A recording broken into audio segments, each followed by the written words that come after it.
Hi everyone and welcome back to my channel A in Economist. So in the previous lecture we have understood the concept of relations and we have also solved a couple of questions on that. We particularly stopped at this question, so in this lecture I will solve this question and then we will go into the concept of functions. So let's start.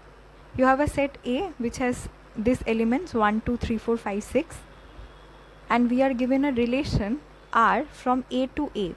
So the domain is A and the codomain is also A, and the relation is given like this: y is x plus 1.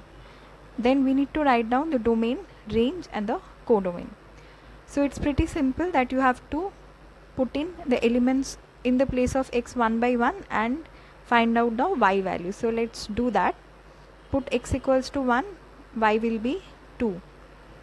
Put x equals to 2, y will be 3. Put 3, it will be 4. Put 4, it will be 5. Put 5, it will be 6. Now, do we need to write 6 here? If you put 6 here, y value will be 7. And is 7 there in set A? The answer is no, right? So, 6 will not be here. So, the set of ordered pairs looks like this. Now, what will be the domain, range and the codomain? The domain will be the first elements as we have understood in our previous lecture. So it will be 1, 2, 3, 4 and 5. What will be the range? Range will be all the elements which has a pre-image in the domain. So it will be 2, 3, 4, 5 and 6. Now what will be the codomain? Codomain will be all the elements which has here in set A. Since the relation is a mapping from A to A, so all the elements in the codomain will be given by the elements of set A. So it will be 1, 2, 3, 4, 5 and 6, right? I hope this is clear. Now let's move to the concept of functions. Now previously we have understood that if you consider the set of Cartesian product as this, then relations will be a subset of the Cartesian product, set of Cartesian product, right? Now when we talk of function, we will say that function is again a subset of relation. Function is a special kind of relation. Now let us find out what kind of special function. A function is a relation that satisfies one more additional constraint. What is that constraint? For each x value, we have only one y value. This is the very simple thumb rule of defining a function. For every x value that you give, you should have only y value. Let's look at an example. Consider this set of ordered pairs as a relation. You have -1, 3, 2, 0, 2, 5 and 3, 1. Do you think it is a function? If you observe carefully, you will see for the input -1, you have the y value to be 3. For input 2, you have the output 0.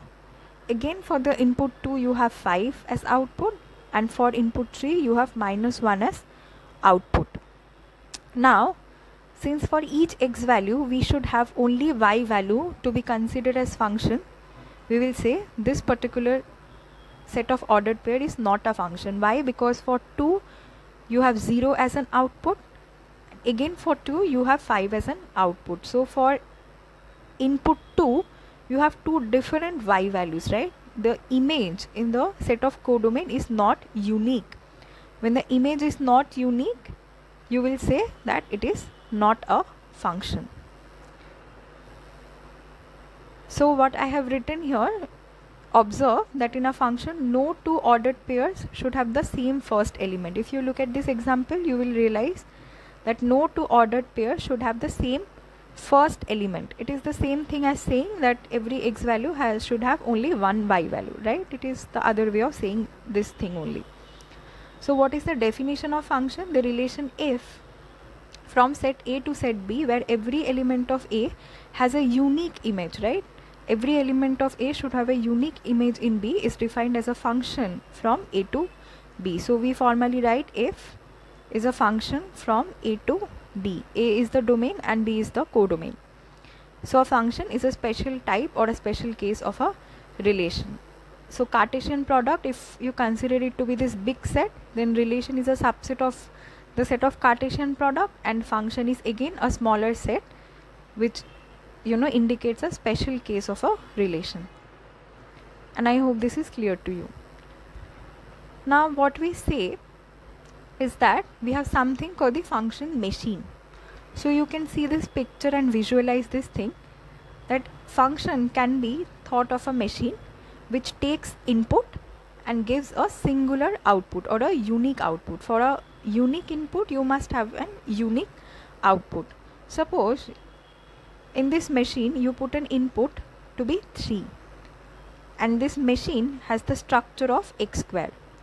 Then what will be your output? So this function machine will take the input as 3 and it will square it, and you will have 3 square 9 to be the output, right? For a singular input you are getting a singular output, and that is what a machine does, right? It takes some raw materials as input and gives out some output.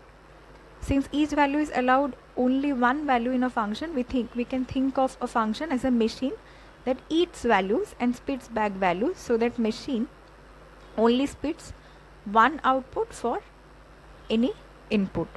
That is what we are discussing. Now consider this. Do you think it's a valid function machine? Here if you see, you have the input to be 3.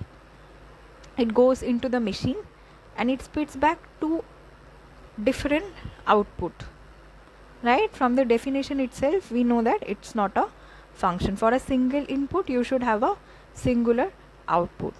Now if you have another input here and then you are getting another output, then it becomes a valid function, otherwise it is not. Now let's discuss some possible cases. Here I have drawn 4 Venn diagrams, and we will see the possible relations, and we will also try to find out which of the following are functions, right? So this is the first diagram. Let me draw something. Suppose this first element here has a mapping with this element has a mapping with this element, and this element has a mapping with this element. This is the first case, and this is something called 1-to-1 relation. This is 1-to-1 relation. For each input you have only one unique output. This is 1-to-1 relation. Now is this relation a function? The answer is yes, this is a function. Why this is a function? Because again for each x value you have a single y value. Now consider the second case. If I do something like this, this,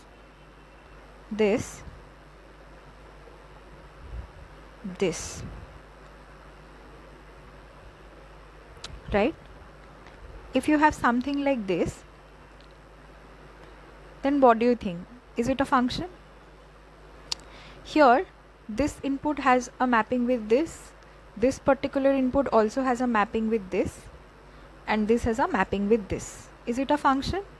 For each input you have a different output. You have a unique output, right? So this case is something we know as many-to-one function.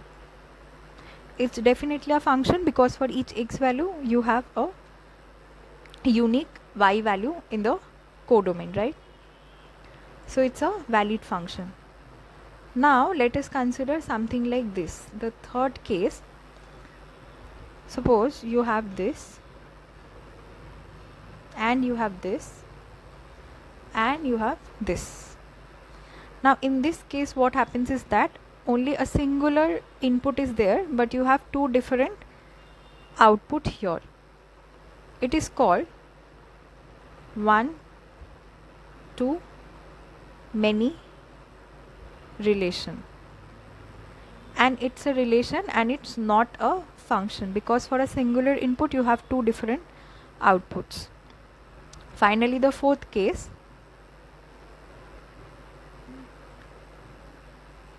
suppose you have this, this, this, this, this, right? So what is this? This is many to many relation. So a single input is going to multiple outputs. Again, multiple outputs are going to multiple inputs. So you have multiple permutations and combinations of inputs and outputs. So it's a many to many relation, and again it's not a function, it's a relation, right? So what we can understand from this concept is that function can be of two types. Function can be of only two types. What are the possible types? First type could be one-to-one function, and the second type could be the second type could be many to one function. So the focus is on the codomain. You should have a unique element in the codomain, and then only the relation will be regarded as the function. I hope this is understood. Now you have some review questions. In the next lecture we will start with this review questions.